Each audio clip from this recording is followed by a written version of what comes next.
드립니다. 예, 반갑습니다. 방금 소개받은 모건대학교 최봉문입니다. 워낙에 천 교수님께서 화려한 화면과 또 굉장히 큰 미래를 이야기를 해주셔서 뒤에 듣게 되는 저의 발표가 굉장히 조금 너무 학술적이고 너무 좀 과거의 이야기 또 통상적으로 듣던 이야기들을 진부한 이야기를 하게 되지 않을까 그렇게 생각하는데 제 한계라고 생각하고 들어주시기 바랍니다. 저는 원래 요청받기로는 이제 충청권 메가시티에 대한 이야기를 말씀을 주셨는데 제 스스로가 충청권 메가시티에 참여했던 적이 없고 충청권 메가시티에 대한 이해도를 높이기 위해서 일반적인 메가시티에 대한 논의부터 검토를 시작했습니다. 그래서 오늘의 발제 내용들도 바로 그 초강력권 또는 메가시티라고 하는 이러한 용어에 대한 이해와 그동안 어떻게 되었었는지 그리고 현재 충청권 메가시티는 어떤 모양새를 갖고 있는지 그리고 이 우리나라가 지금 논의하고 있는 메가시티가 성공하기 위해서는 어떻게 가야 할 것인지 이런 거에 대한 답을 좀 찾아서 제안 드리는 걸로 제 발표 내용을 구성을 하였습니다. 맨 밑에 그림을 보시면 최근에 나오고 있는 메가시티는 여러 가지 이야기가 나오지만 대체로 인구 감소 그리고 수도권 인구 집중의 이야기가 가장 많습니다. 그리고 이를 계속되었을 경우에는 지방 소멸이 오기 때문에 메가시티를 통해서 이를 해결하고 균형 발전이라든가 수도권에 대한 대응하는 이러한 축을 만들자라는 주장이 많이 있습니다. 저도 이러한 추세의 메가시티라면 굉장히 바람직하고 그리고 또 그 성공이 당연히 우리나라의 어떤 미래를 위해서 굉장히 좋은 것이라고 생각을 합니다. 그러나 이 메가시티 논의에는 세 가지의 논의가 섞여져 있습니다. 첫 번째 있는 연합형 초광역적인 것은 기존의 광역자치단체를 유지하면서 서로 간에 협력해 나가는 그러한 메가시티적인 이야기입니다. 그래서 하나의 새로운 행정조직을 그러니까 통합이 아니고 행정조직을 만들어서 협력하면서 발전해 나가자라는 겁니다. 부울경과 충청권과 같은 경우가 아마 여기에 해당하는 거라고 생각합니다. 두 번째가 통합형 초광역이라 그래서 아예 행정구역을 통합해서 큰 행정구역을 하나로 만들고 거기서 시너지를 만들어내자라고 하는 거라고 생각합니다. 대구광역시와 경상북도의 통합이 논의되어졌던 그 과정에 있었고 광주광역시와 전라남도 행정통합도 여기에 속하는 거라고 봅니다. 최근 이슈되고 있는 메가시티 서울과 주변의 도시는 이거하고는 다른 겁니다. 이거는 광역끼리의 통합을 이야기하는 겁니다. 그다음에 세 번째가 위쪽에 연합형이나 통합형 또는 우리나라의 권역별 논의에서 늘 소외됐었던 예를 들어서 예전에 이명박 정부 시절에 있었던 5+2에서 5에 속하지 못하고 2에 속했던 그러한 지역들이 스스로의 지위를 특별한 지위로 만들어달라고 요청해서 하나의 그 초광역과 맞먹는 수준의 권한을 달라라고 요구했었던 독립형 초광역입니다. 여기에 대표적인 데가 강원특별시, 특별자치도 그리고 전북특별자치도 해서 법적으로 특별자치도의 지위를 획득했고 이를 통해서 이제 뭔가 발전하려는 그러한 것들을 시도하고 있고 경기도가 경기 북도와 남도를 분할하면서 경기 북도가 이 독립형 초광역의 권한을 부여받아서 경기 북도의 문제들을 해결하겠다라고 하는 의지를 가지고 추진하다가 지금은 또 다른 양상에 빠져 있는 거라고 생각이 됩니다. 이러한 세 가지에다가 이제 오늘 새로운 거를 하나 있습니다. 한 나라가 하나의 메가시티가 된다. 원 메가시티라고 하는 우리 천희영 교수님의 내용이 아마 맨 위에 이제 하나 더 올라가야 할 것 같기도 합니다. 그거는 이제 좀 더 하시면 아마 이 분류에서 당연히 추가될 거라고 봅니다. 그러한 사례들이 지금 여기에 그림으로 보여 있는 것처럼 여러 가지 원형들의 흐름이 있다고 봅니다. 이러한 논의들은 당시에 균형 발전 정책을 위해서 시작이 됐었고 여러 가지 노력들을 해왔었는데 이것이 2021년에 지방자치법이 개편되면서 또 국토기본법에서 바뀌면서 법적인 효력도 가졌고 또 그리고 작년인가요? 균형발전법이 또 지방분권법으로 바뀌면서도 굉장히 법적으로는 법과 제도적인 거는 굉장히 빨리 가고 있는데 이상하게 모두가 다 스톱이 돼버렸습니다. 왜 그러느냐 하면은 맨 밑에 있는 것처럼 부울경 같은 경우에는 지자체장이 바뀌면서 흐름이 달라져 버렸고요. 대구 경북도 몇 차례 논의가 있었는데 마지막에 가서는 한 번 더 장기적으로 논의하자 했었고 지금의 시장하고 도지사가 바뀐 이후에는 전혀 이야기가 없습니다. 그리고 충청 메가시티만 충청 메가시티만 나중에 뒤에서도 말씀드리겠지만 네 광역 자치단체가 모두 바뀌어서 정권의 연장선 상에서 계속되고 있는 것이 아닌가 싶을 정도로 현재 메가시티의 논의는 서울에 있는 수도권을 제외하고는 충청권만이 어느 정도 논의가 되고 있는 것이 아닌가 생각합니다. 물론 부울경도 이번에 다시 조례를 폐지한 이후에 다시 시작하겠다라는 시도는 있지만 현재 흐름이 있는 것은 충청권밖에 없기 때문에 아마 오늘 주제를 좀 충청권으로 맞춰서 해달라는 말씀도 있으셨던 걸로 알고 있습니다. 그보다 이제 먼저 그럼 아까 말씀하셨던 원 메가시티와 같은 그런 개념으로 해서 메가시티란 무슨 이야기냐, 뭐 이건 여러분들이 다 알고 계시는 거기 때문에 참고 자료로만 넣었지만 메가시티, 글로벌시티, 메가리전, 메갈로폴리스, 뉴 메갈로폴리스. 저는 도시계획을 하는 입장에서 메갈로폴리스만 사실은 생각을 갖고 있다가 이것이 어느 시점에 메갈로폴리스라는 용어보다는 메가시티가 일반화되었고 이제는 메가시티 리전이라는 용어가 더 일반화되어서 이용되고 있기도 합니다. 이제 뭐 여러 가지 용어들이 나오고 있긴 하겠지만, 그런데 이 메가시티 논의가 용어를 이렇게 써서 그렇지 초광역권이라고 하는 용어로 놓고 보면 결코 그렇게 낯선 용어들이 아닙니다. 우리는 늘 권역별로 계획하고 이를 실천하기 위한 노력들을 아주 오래전부터 해왔기 때문에 그래서 굳이 왜 메가시티라는 용어를 쓸까라는 생각을 들게 하는 부분도 있습니다. 이러한 초광역권은 여러 가지 입장에서 있지만 맨 아래에 있는 것처럼 외국에서 메가시티라는 논의가 먼저 시작됐었고 이것을 우리나라가 받아들이면서 메가시티라고 하는 새로운 어떤 관점을 우리나라의 어떤 그 지역 정책이든 국토 균형 정책 이런 거에 정치적인 이슈로 삼으면서 발전을 했던 거라고 봅니다. 초광역권 논의는 다양하게 됐지만 여기는 중심선과 연계구조 이러한 부분들이 중요하고 도시들이 서로 간에 어떻게 연합해서 하는가에 대한 문제가 가장 중요한 지역이라고 생각합니다. 그러나 많은 사람들이 초광역권은 공간을 경계지어서 행정구역의 통합이나 이런 식으로 이루어지는 게 아니고 경계가 없는 도시 상태에서 서로 간에 협력하면서 시너지를 내는 것이 가장 중요한 그 초광역권 또는 메가시티의 특징이 있다고 이야기하는 부분도 있습니다.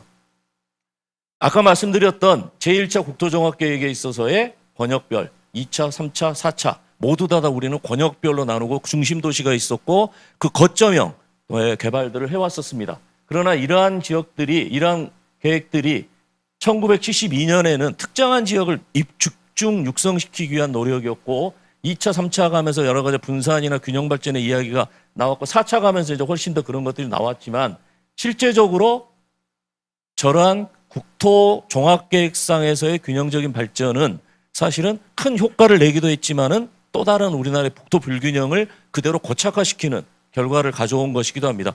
권역 간의 특혜를 가장 강조했으면서도 결과는 특정 지역의 어떤 집중이나 이런 부분들이 나왔고 그거는 국가적인 정책의 결과라고 생각을 합니다. 그리고 2007년에 참여정부에서 최초로 초광역권을 구상을 했고 이거는 국가정책으로 되기 전에 정부가 바뀌면서 2008년에 이명박 정부의 5+2 정책으로 최초로 등장합니다. 여기서 5개의 권역이 있었고 그리고 거기에 이 아까 말씀드린 2개의 특별한 지역들 그래서 5+2의 정책이 있었고 2014년에 박근혜 정부는 이 권역을 경제협력권이라고 하는 걸로 막 바꾸어서 진행을 했습니다. 그러나 이명박 정부 시절에 5+2와 같은 뚜렷한 영역적인 구분보다는 그냥 생활권이라든가 행복생활권이라든가 이런 권역의 개념으로 이야기를 했던 걸로 기억합니다. 그리고 뚜렷한 어떤 정책적인 시도 없이 진행이 됐었고 21년에 문재인 정부가 지역주도의 초광역 이것이 이제 부울경의 시작하고 맞물리는데 지역주도의 초광역을 논의하기 위한 그런 시도가 있었고 이대로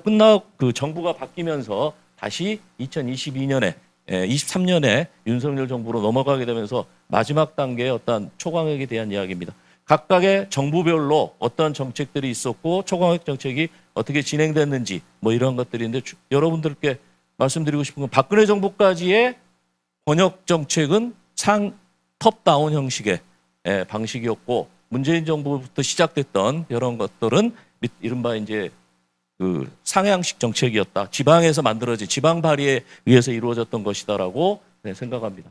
이러한 역대 정부의 정책들은 공간 전략이 부재했었고 사업 범위의 인위적 설정과 유연성 그리고 하향식 집행 구조를 가졌기 때문에 그렇게 성공하지 못했다라는 비판의 목소리를 갖고 있습니다. 특히 공간 전략에 있어서 광역권이나 초광역권의 설정을 지역 산업을 육성하는 거에만 초점을 맞췄고 지역도 돈 되는 사업에만 집중하다 보니까 집중 투자 서로 하겠다라는 경쟁 그리고 그러한 경쟁들이 결국은 수도권에 밀리면서 절체적으로 쇠퇴하는 그런 상황이 됐었고 나중에도 이야기하겠지만 사업 범위가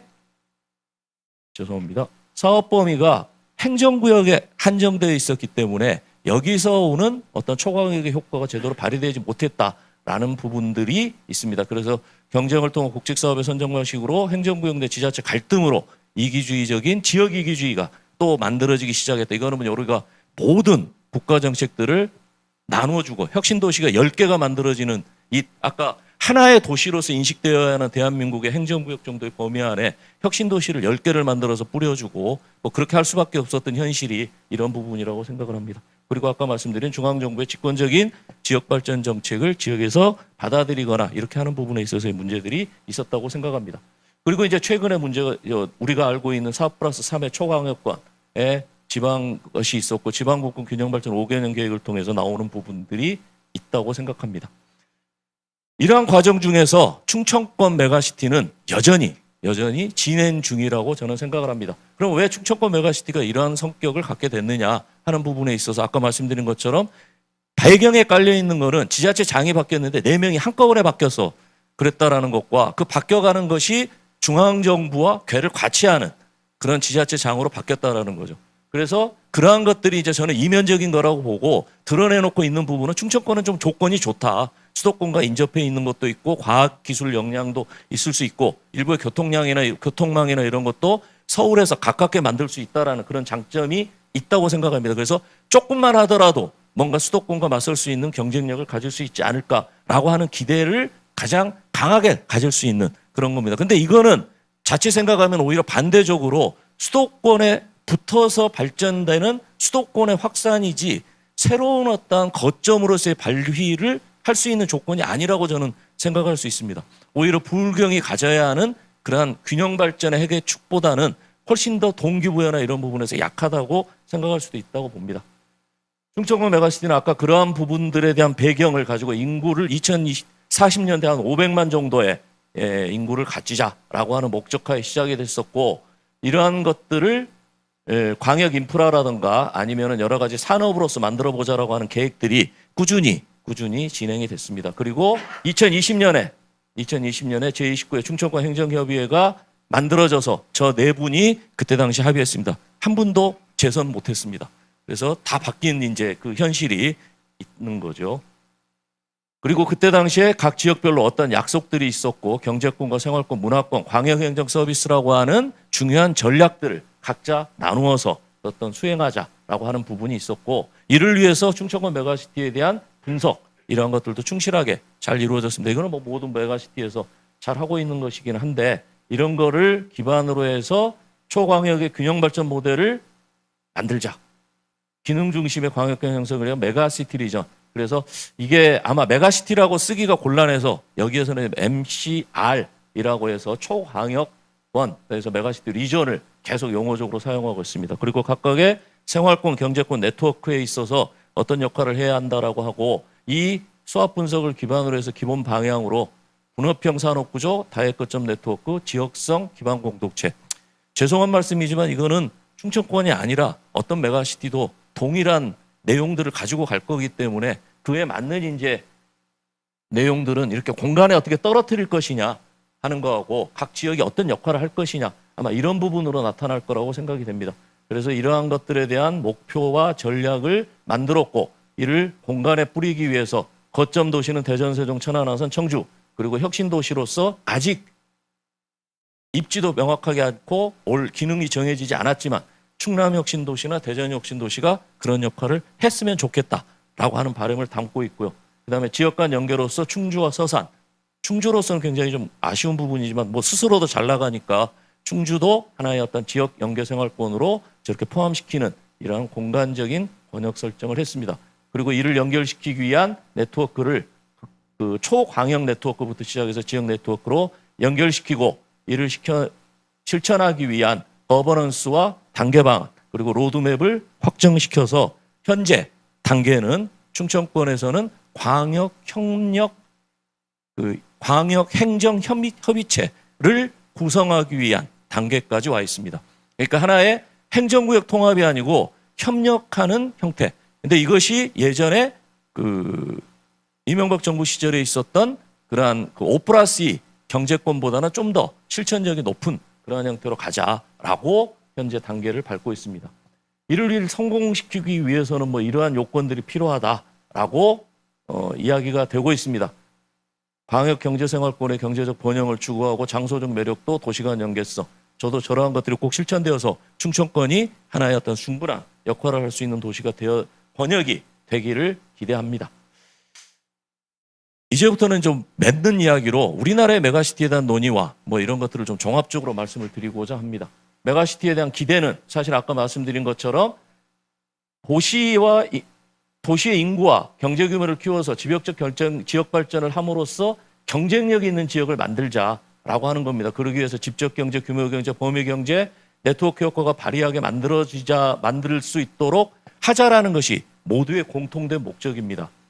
그리고 이렇게 되면은 시민들은 여러 가지 문화 요구라든가 아니면 본인들이 원하는 지역에 대한 자부심이라든가 이런 것들 또는 도시다운 삶 또는 뭐 계속 젊은이들이 지역에 남게 되는 이런 결과를 가져올 것이라고 생각합니다. 이러한 추세는 국제적인 추세로서 밑에 보면 1000만을 기준으로 놓고 보면 50년대 2개, 75년에 3개, 2000년에 가서는 16개, 2009년에 21개, 2020년에 43개로 커져가고 있는 거죠. 그러니까 도시로의 집중은 전 세계적인 현상이고 우리나라에만 있는 건 아니라고 생각합니다. 그래서 이러한 것들을 대도시 집중이라고 하는 문제를 좀 더 넓은 차원 권역에 대한 영향을 미치는 쪽으로 아마 해결하고자 하는 것이 초광역권 또는 메가시티의 기대였다고 생각합니다. 그러나 그러한 정책이 그동안 지지분열했던 이유는 공간 전략의 부재. 왜 그러냐면 아까 말씀드린 것처럼 지역에 필요한 산업이나 기업 성장을 어떻게 할 것인지 그리고 그것을 어떻게 유지할 것인지인데 현실적으로 그게 실천되지 못하는 그런 부분이었다라는 거죠. 그리고 무엇보다 그동안의 관습적인 행정구역에 집중한 그에 근거한 공간 전략을 벗어날 수 없는 공간 전략은 굉장히 제약점이 되었다라는 것도 생각할 수 있습니다. 그리고 중앙정부 주도로서 이루어졌던 그것들이 갖고 있는 문제 그리고 시간도 없었고 5년이 지나서 정권이 바뀌면 또 다른 정부 정책이 나오고 하는 식으로 진행이 됐었다는 겁니다. 사업의 범위라든가 인적 설정, 유연성 부족, 예산 배분 그리고 성과 중심의 단기적인 사업 추진은 이와 같은 맥락에서 계속 지적되고 있는 부분입니다. 또 하나가 균형 발전이 국가적으로 이루어져야 할 것이냐, 지역 내 균형 발전을 이루어야 할 것이냐에 대한 문제, 그리고 초광역권 공간 구조에 대해서 그 지역 내에서도 합의를 얻어내기 어려운 그런 문제들이 같이 드러나고 있는 거죠. 이런 문제를 해결하기가 어렵고 이를 해결할 수 있는 총괄국회의 거버넌스가 뚜렷하게 만들어지지 않고 현재의 권력들을 그대로 권한들을 유지하면서 여기에 이익을 얻고자 하는 그런 것들이 계속되었다라는 것. 그리고 무엇보다 중요한 것이 초광역권을 구성할 수 있는 재원이 뚜렷하게 마련되지 않고 그것도 지속되지 않았다라는 부분이 있을 수 있습니다. 그러다 보니까 여러 가지 부작용이 생기고 여러 문제가 생겼는데 이러한 문제들은 초광역권이라고 하는 메가시티 조성에 있어서의 문제점 부분에 있어서 수도권과 비수도권으로 뚜렷이 구별돼서 나타날 수 있습니다.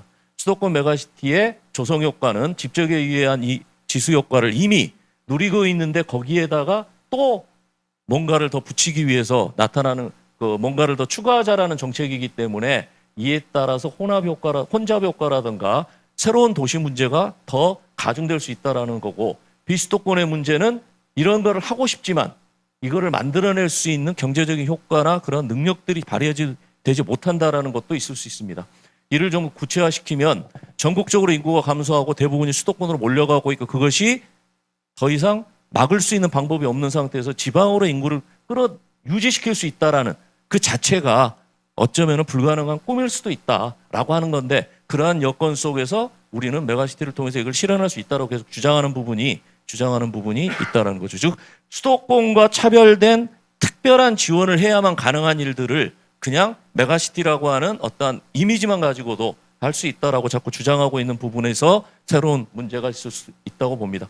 초광역권의 정책을 성공하기 위해서는 비전을 새롭게 설정하고 중추 거점 기능이나 거버넌스 그리고 연계협력을 위한 안정적 재원을 마련해야 한다라는 이런 등등의 이야기가 많은 전문가들을 통해서 나오고 있고 이를 위해서 합리적인 초광역 협력사 아까 말씀드린 이 각각의 광역이 가지고 있는 권력을 통합시키고 전문성과 책임성 그리고 재원 그리고 역할 및 위상 정립 이러한 것들이 필요하다라는 이야기들도 제가 이번에 기회에 찾아본 메가시티의 성공을 위한 여러 전략들이었습니다. 마지막으로 제가 생각하고 있는 메가시티가 성공하기 위해서 꼭 필요한 몇 가지 이야기를 말씀드리면서 마무리 짓고자 합니다. 첫째는 이거는 아까 천희영 교수님하고도 동일한 건데 초강력권 계획과 이런 각각의 권역 구분과 사업의 내용을 국가 최상위 계획인 국토종합계획 속에 담아야 합니다. 지금 이미 5차 국토종합계획이 있는데 이거는 초강력권에 대한 어떤 빌미만 주고 있지 실제 어떻게 나눠가야 한다라는 구체적인 이야기가 없이 국토종합계획이 되어 있습니다. 예전에 1차 국토종합계획이 권역별로 또는 그 균형의 효과를 이루지 않았지만 지역에 있어서 어떤 경제 효과를 이룰 수 있었던 것은 국가적으로 국토종합계획의 힘을 강하게 부여하면서 실천해 갔기 때문이라고 생각합니다. 그래서 그걸 할 수 있는 국토종합계획에 먼저 초광역권에 관한 내용을 만들고 이를 합의될 수 있는 내용을 만들고 이거를 초광역권의 계획으로 만들어 가야 한다는 것. 두 번째는 흐름이 행정권 통합에서 경제개발로 가지 말고 생활권을 먼저 통합시키고 이를 위해서 경제권과 경제권을 그 다음에 산업권을 만들어 가자라는 거죠. 지금 우리는 행정구역만 갖고 놓다 보니까 실질적인 생활권의 구분 없이 그냥 행정구역 안에서의 모든 하나의 어떤 그 일들을 처리해야 한다라고 주장을 하고 있습니다. 그거 말고 생활권 그리고 출퇴근의 경제권 이런 것들을 가지고 만들고 행정구역 통합 이전에 도시계획권이든지 광역교통권이든지 이러한 권한을 그 행정적으로 독립시켜서 거기에서 먼저 이거를 실천하고 마지막 단계에 가서 행정구역 통합을 해야 한다라고 생각을 합니다. 그런데 우리는 지금 되게 역의 순서로 하기 때문에 그 굉장한 갈등이라든가 이런 부분이 나오고 있다 봅니다. 그리고 마지막 세 번째로는 선육성 후 균형이라고 봅니다. 이미 수도권은 누릴 수 있는 거 다 누리고 성장할 수 있는 거 성장하고 풀 수 있는 거 다 풀어놓은 상태에서 메가시티를 줄 테니까 이제 수도권 건들지 말아라고 하는 정책은 이미 강한 자가 약자에게 베푸는 식의 흐름이 된다는 거예요.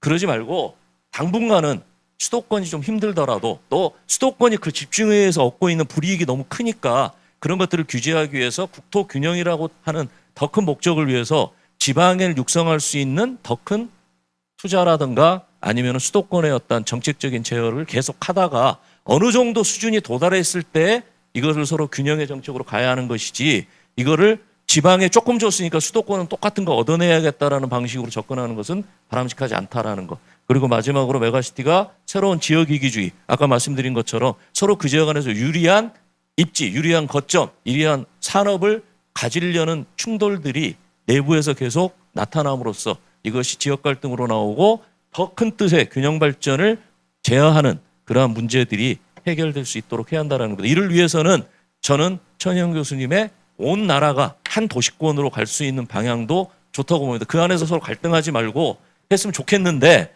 그 단계까지 가기 위해서는 지금 도시만이 사람 사는 데가 아니지 않습니까? 우리 국토는 아무리 작은 국토고 그리고 그 국토에 있어서의 여러 가지 역할들은 미미하지만 사람이 살고 있고 그 사람들이 사람답게 살 수 있는 국토를 가져야만 그것이 우리나라의 어떤 국민들에 대한 국가의 역할이라고 생각을 합니다. 저는 그렇게 배워왔기 때문에 이런 도시의 경쟁력이라든가 세계적인 경쟁력 이전에 국민들의 삶의 어떤 기초적인 수준이 그들이 살고 있는 동안에는 누려질 수 있도록 국토를 만들어가야 하는 것이 우리들의 의무라고 생각하고 그러한 것들이 이러한 메가시티나 초강역권의 논의에서도 결코 빠져서는 안 되는 부분이라고 생각합니다. 네, 감사합니다. 네, 최봉문 교수님 발제 잘